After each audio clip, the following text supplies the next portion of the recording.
Hai, Assalamualaikum warahmatullahi wabarakatuh. Bertemu lagi di channel YouTube sederhana saya ini. Jadi untuk kesempatan kali ini, mari kita belajar tentang soal pretest PPG untuk guru PAI. Dan ini bisa dikatakan bagian pertama. Nah, seperti video-video saya yang sebelumnya, tentu di video kali ini ada beberapa catatan yang teman-teman perlu perhatikan nih. Catatan yang pertama di sini soalnya terdiri dari 10 soal, di mana untuk 10 soalnya ini ada 2 soal untuk kepribadian dan ada 1 soal untuk pedagogik dan tentunya 7 soal untuk mata pelajaran PAI. Dan mari kita berdiskusi ketika nanti nih ada teman-teman menemukan ada jawaban atau pembahasan yang salah. Oke, sekarang kita langsung ke soal yang pertama. Nah, untuk soal yang pertama ini kita ke soal kepribadian. Para siswa berasal dari berbagai latar belakang yang berbeda, mencakup budaya, nilai-nilai, tingkat ekonomi, maupun tingkat pendidikan orang tua. Nah, terhadap berbagai perbedaan itu, sikap guru sebaiknya adalah yang A ini mengelompokkan siswa sesuai dengan kondisi serta latar belakang yang sama. Yang B di sini adalah menampilkan sikap yang wajar terhadap perbedaan-perbedaan pemikiran, sikap, dan perilaku anak didiknya. Yang C di sini adalah berpandangan bahwa segala perbedaan siswa merupakan fakta yang tidak dapat dihindari. Yang D adalah mengurangi perbedaan-perbedaan itu dan mengutamakan keseragaman. Sedangkan yang E di sini adalah peka terhadap perbedaan dan berperan menumbuhkan sikap saling menghargai antar siswa satu dengan yang lainnya. Nah, untuk salah persatu ini, kira-kira jawabannya tepat yang mana? Oke, jadi untuk soal nomor satu ini, jawaban yang tepat adalah yang E, yaitu peka terhadap perbedaan dan berperan menumbuhkan sikap saling menghargai antar siswa satu dengan yang lain. Nah, jadi teman-teman ketika menemukan nih ada keberagaman budaya atau suku di dalam kelas, tentu nih kita tidak boleh membedakan si A, si B. Jadi kita di sini berusaha untuk menumbuhkan rasa sikap saling menghargai dan tentunya di sini kita juga harus menjadi guru yang netral. Jadi kita tidak memihak dari golongan A atau golongan B. Oke, kita lanjut sekarang ke soal nomor 2. Nah, untuk soal nomor 2 di sini seorang peserta didik memiliki prestasi yang unggul di kelasnya. Selama 2 tahun bersekolah, dia selalu berada pada peringkat kelas 1 dan sekali berada di peringkat kedua. Maksudnya peringkat 1 dan sekali berada di peringkat kedua. Nah, berikutnya adalah pandangan Anda sebagai guru terhadap peserta didik tersebut adalah yang A, peserta didik berprestasi tinggi disebabkan oleh faktor lingkungan, terutama lingkungan keluarga, sehingga dia dapat lebih rajin belajar. Yang B di sini, peserta didik yang sudah berprestasi tinggi sudah mampu mandiri dalam belajar dan mengembangkan motivasi dari dalam diri, sehingga tidak terlalu memerlukan perhatian guru. Yang C, motivasi dari dalam diri siswa yang berprestasi tinggi, semuanya sudah terbentuk sejak masa kecil, sehingga guru tidak terlalu repot memelihara motivasi tersebut. Yang D adalah semua peserta didik dengan prestasi tinggi maupun rendah sama-sama memiliki kebutuhan untuk memelihara motivasi belajar mereka, tetapi bentuk dan strateginya yang berbeda. Yang E, peserta didik tersebut yang paling penting diberi penghargaan atau reward sehingga motivasi belajarnya terpelihara dan prestasinya stabil. Nah, untuk soal nomor 2 ini, kira-kira nih jawaban yang tepat yang mana? Oke, ini. Jadi untuk soal nomor 2 ini, jawabannya tepat adalah yang D, yaitu semua peserta didik dengan prestasi tinggi maupun rendah sama-sama memiliki kebutuhan untuk memelihara motivasi belajar mereka, tetapi bentuk dan strateginya yang berbeda. Nah, jadi di sini untuk kasus semacam ini, kita diberi pandangan, kemudian kira-kira bagaimana sih sikap kita terhadap hal seperti itu. Apalagi di sini kasusnya adalah ada salah satu siswa yang memiliki ranking pertama, bisa juga dia ranking 2. Nah, jadi kira-kira ini bagaimana tanggapan kita terhadap hal tersebut. Nah, jadi tentunya di sini jawaban yang tepat adalah yang D. Jadi di sini kita harus menyamaratakan antara peserta didik yang memang IQ-nya lebih tinggi dan ada memang peserta didik yang IQ-nya rendah. Ini kita harus menyamakannya, kita harus memberikan motivasi atau penyemangat. Tapi di sini mungkin strateginya yang berbeda karena bisa jadi IQ yang lebih tinggi itu kadang motivasi yang kita berikan itu beda caranya. Ya, ada yang lebih sederhana karena mereka secara pribadi juga bisa memotivasi dirinya karena dia memiliki IQ atau semangat yang baik. Dan tentunya untuk anak didik kita yang IQ-nya rendah itu kadang istilahnya butuh motivasi yang lebih yang perlu kita kasih ke mereka supaya motivasi belajar mereka juga lebih dipacu dan terus bertambah. Oke, sekarang kita lanjut ke soal nomor 3. Nah, untuk soal nomor 3, kita beralih ke pedagogiknya ya. Jadi untuk soal nomor 3 nih, upaya guru dalam memanfaatkan hasil analisis untuk menentukan ketuntasan belajar antara lain sebagai berikut. Yang A adalah menentukan kriteria keberhasilan belajar, yang B adalah mengklasifikasikan siswa berdasarkan hasil capaian belajarnya, yang C adalah mencari letak kelemahan secara umum dilihat dari kriteria keberhasilan yang diharapkan. Yang D adalah merencanakan pengajaran remedi. Yang E adalah mengadakan tes remedi. Nah, untuk soal nomor 3 ini, kira-kira jawaban yang tepat yang mana?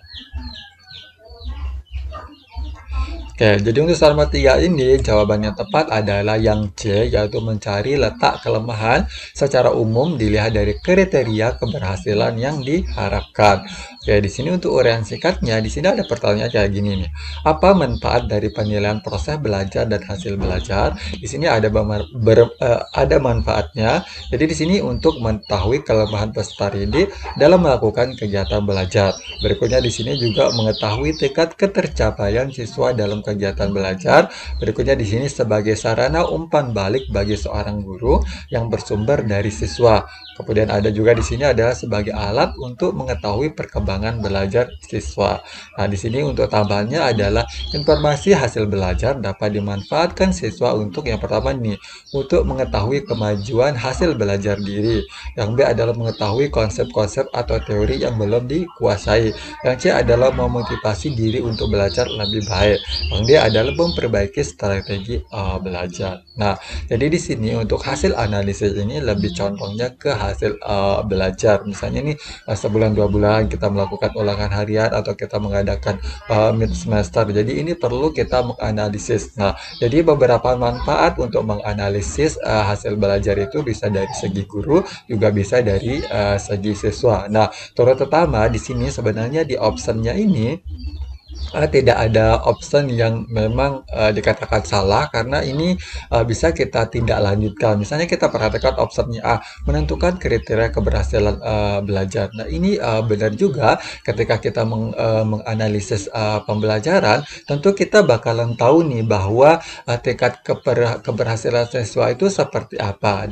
Dan kriteria keberhasilan siswa itu juga seperti apa. Misalnya seperti untuk si A ini keberhasilannya karena dia IQ-nya rendah, cukup sekedar dia tahu tentang jawaban, misalnya benarnya 20 atau 15 ini cukup. Ini juga bisa dikategorikan mereka ini setidaknya ada peningkatan untuk siswa yang memang IQ-nya lebih rendah. Ini juga bisa kita buat sebagai kriteria keberhasilan belajar. Namun tentunya kriteria belajar ini perlu kita tingkatkan dan perlu kita evaluasi secara berkala supaya kita tahu nih keberhasilan setiap siswa itu seperti apa. Oke, lanjut kita ke yang B. Di sini mengklasifikasikan siswa berdasar hasil capaian belajarnya.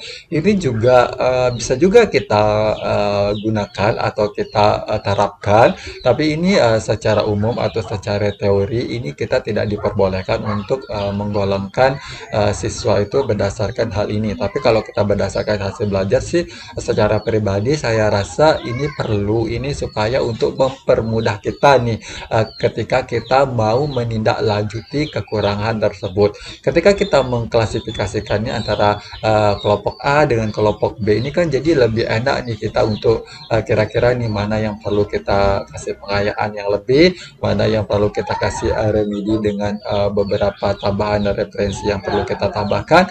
Ini perlu. Nah, untuk yang C-nya ini tentu udah jawaban yang tepat.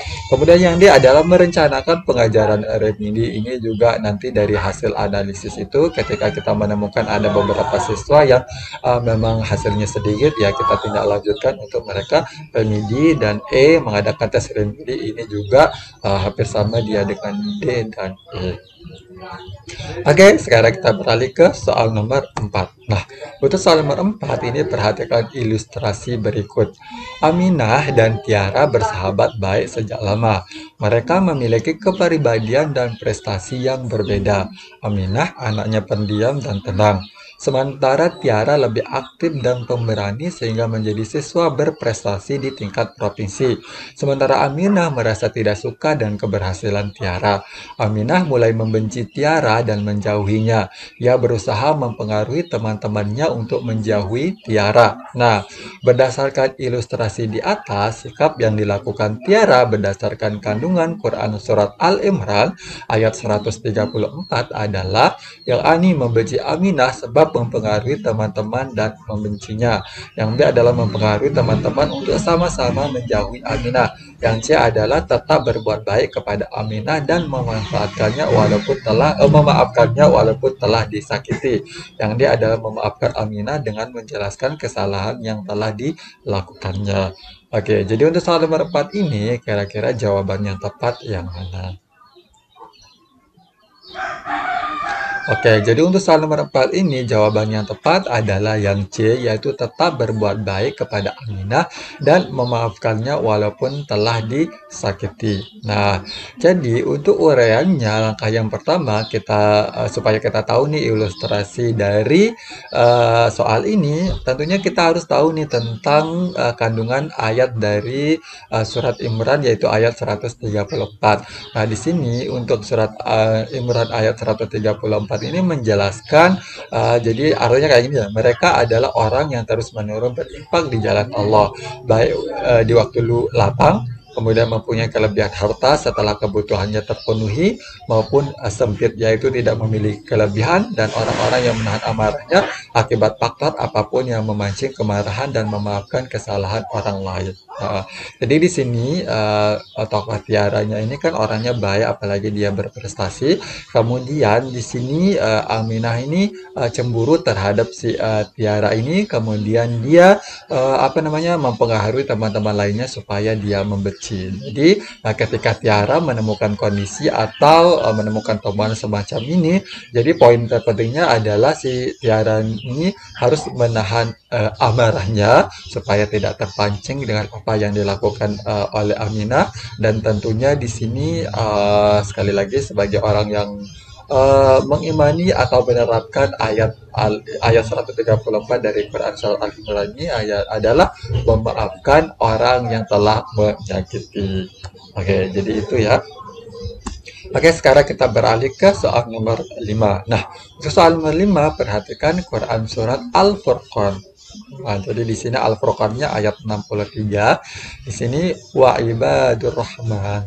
Nah, jadi berdasarkan ayat tersebut, kata yang bergaris bawah mengandung arti yang A adalah hamba, yang B adalah penyayang, yang C adalah pengasih, yang D adalah beriman. Nah, jadi ini poinnya adalah kita memperhatikan tanda garis bawah itu yaitu Ar-Rahman. Nah, jadi Ar-Rahman tentu ini teman-teman udah tahu artinya. Oke, jadi Ar-Rahman itu artinya tentu adalah yang pengasih. Jadi untuk soal nomor 5 ini ya saya rasa teman-teman ini pasti udah bisa menebak jawabannya dengan benar. Oke, jadi di sini untuk uraian sedikitnya adalah adapun hamba-hamba Tuhan yang Maha Pengasih itu adalah orang-orang yang berjalan di bumi dengan rendah hati tanpa dibuat-buat dan berjalan secara wajar serta tidak menyombongkan diri dalam sikap dan tindakan. Jadi ini arti dari Al-Furqan ayat 63. Oke, next kita beralih ke soal nomor 6. Nah, untuk soal 6, ini perhatikan dengan seksama Quran Surat Az-Zukhruf ayat 53. Di sini saya sedikit bacakan. Qul ya ibadillazina asrafu ala anfusihim la taqnatu minar rahmah. Oke, jadi ini sepenggal aja. Di sini artinya adalah katakanlah, hai hamba-hambaku yang melampaui batas terhadap diri mereka sendiri. Janganlah kamu berputus asa dari rahmat Allah. Sesungguhnya Allah mengampuni dosa-dosa semuanya. Sesungguhnya Dialah yang Maha Pengampun lagi Maha Penyayang. Kandungan yang terdapat pada ayat tersebut adalah yang A adalah segeralah memohon ampun kepada Allah jika melakukan kesalahan, baik kesalahan yang disengaja atau tidak. Yang B adalah percayalah akan datangnya rahmat dari Allah kepada semua hambanya yang mau bertobat. Yang C adalah Allah memiliki rahmat kasih sayang yang sangat luas kepada hambanya yang beriman dan mau bertaubat. Yang D adalah janganlah kamu menyekutukan Allah jika kamu tidak mau berpaling dari rahmat Allah yang maha pengasih. Oke, jadi untuk soal nomor 6 ini kira-kira jawaban yang tepat yang mana? Oke, jadi untuk soal nomor 6 ini jawaban yang tepat adalah yang C, yaitu Allah memiliki rahmat kasih sayang yang sangat luas kepada hambanya yang beriman dan mau bertaubat. Oke, di sini untuk uraian singkat sedikitnya adalah isi kandungan surat Az-Zumar ayat 53. Di sini perintah untuk bertaubat dan optimistis. Nah, manusia adalah tempatnya salah dan dosa. Namun Allah Subhanahu wa taala telah memerintahkan hambanya untuk terus optimis dan tidak berputus asa. Maka di sini tentu Allah memiliki rahmat kasih sayang yang sangat luas kepada hambanya yang beriman dan mau bertaubat. Oke, next kita lanjut ke soal nomor 7. Nah, untuk soal nomor 7 nih, pada saat Rahma mengalami sakit selama beberapa hari, Dwina mengajak Adinda dan Maya untuk menjenguknya. Mereka membawakan makanan yang disukai Rahma. Mereka juga berusaha membujuk Rahma agar mau makan agar segera sembuh. Nah, berdasarkan ilustrasi tersebut, sikap baik yang ditujukan Dwina dan teman-temannya merupakan cerminan iman kepada malaikat. Yang A adalah Jibril, yang B adalah Mikail, yang C adalah Israfil, yang D adalah Rakib. Nah, jadi soal nomor 7 ini kira-kira jawaban yang tepat yang mana? Oke, jadi untuk soal nomor 7 ini jawaban yang tepat adalah yang rakib. Oke, nah jadi sebelum kita memahami tentang ilustrasi cerita soal ini, tentunya nih teman-teman sudah tahu nih bagaimana tugas dari masing-masing malaikat. Oke, jadi di sini saya uraikan sedikit tentang bagaimana tugas dari masing-masing malaikat. Jadi yang di sini kita mulai yang pertama adalah malaikat Jibril. Jadi malaikat Jibril ini adalah menyampaikan wahyu kepada Nabi Muhammad SAW. Tidak hanya itu, malaikat Jibril juga mempunyai tugas untuk mengajarkan agama kepada umat Allah Subhanahu wa taala melalui Nabi Muhammad SAW. Berikutnya di sini malaikat Mikail ini bertugas tentunya adalah memberikan rezeki kepada setiap makhluk hidup di bumi. Semua makhluk hidup bukan hanya manusia, tetapi ada hewan, tumbuhan, dan makhluk hidup lainnya. Di sini juga untuk malaikat Israfil di sini bertugas untuk meniup sangkakala. Berikutnya di sini untuk malaikat Rakib ini mendapatkan tugas dari Allah Subhanahu wa taala untuk mencatat amal baik manusia. Nah, berarti di sini Dwina dan teman-temannya itu ketika menjenguk temannya ini berarti ini perilaku yang baik atau tindakan yang baik, dan di sini tentunya bakalan dicatat oleh malaikat Rakib. Oke, kita lanjut ke soal nomor 8. Nah, di soal nomor 8, perhatikan Quran surat Al-Anbiya ayat 19 berikut. Walahu man fis samawati wal ard. Oke, sepotong aja ya. Nah, berdasarkan ayat di atas, sifat-sifat yang dimiliki oleh malaikat adalah A. Tidak patuh terhadap perintah Allah Subhanahu wa taala.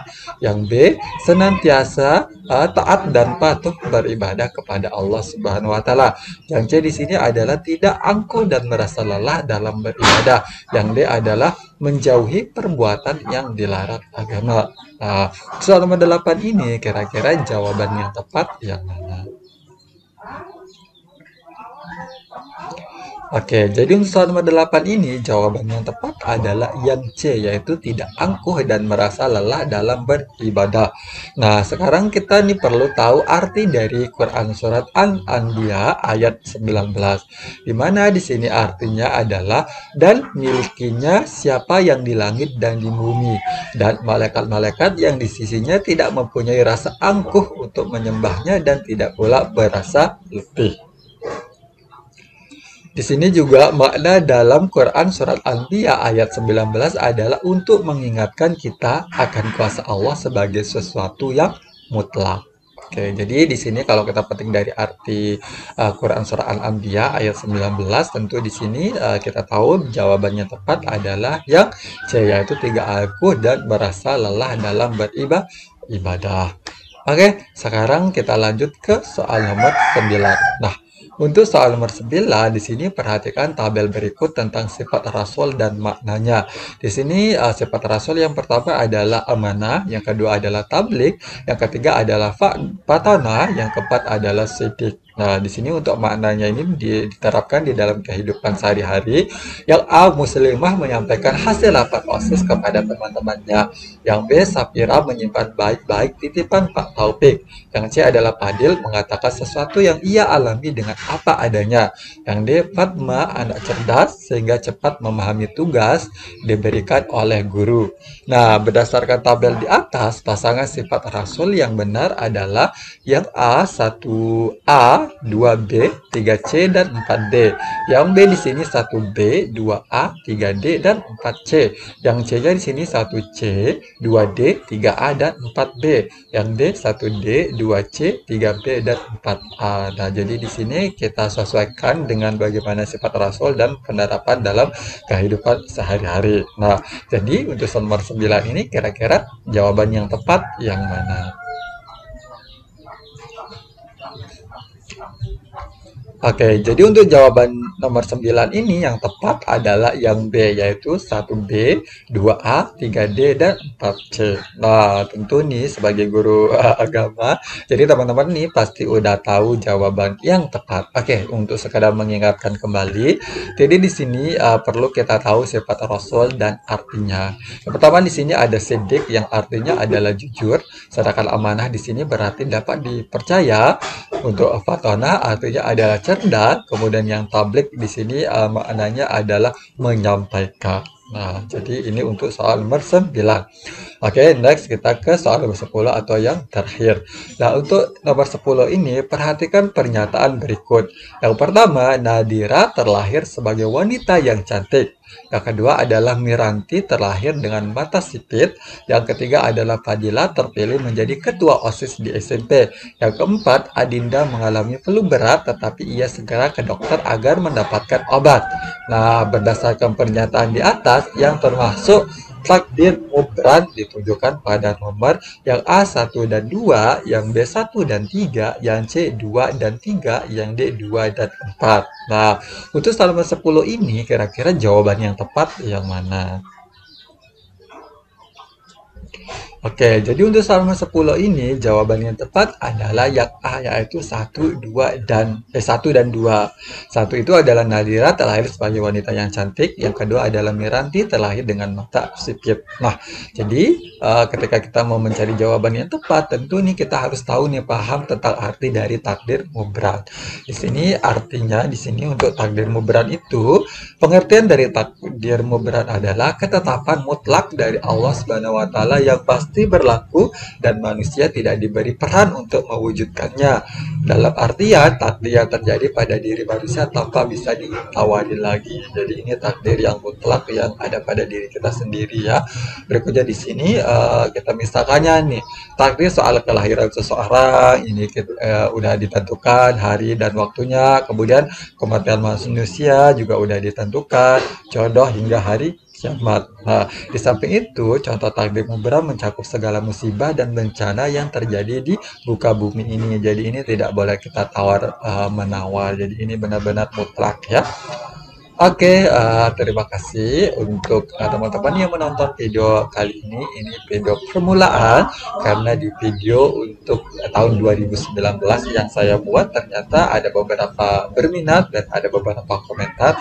Maka dari itu saya membuat video untuk bagian pertama ini.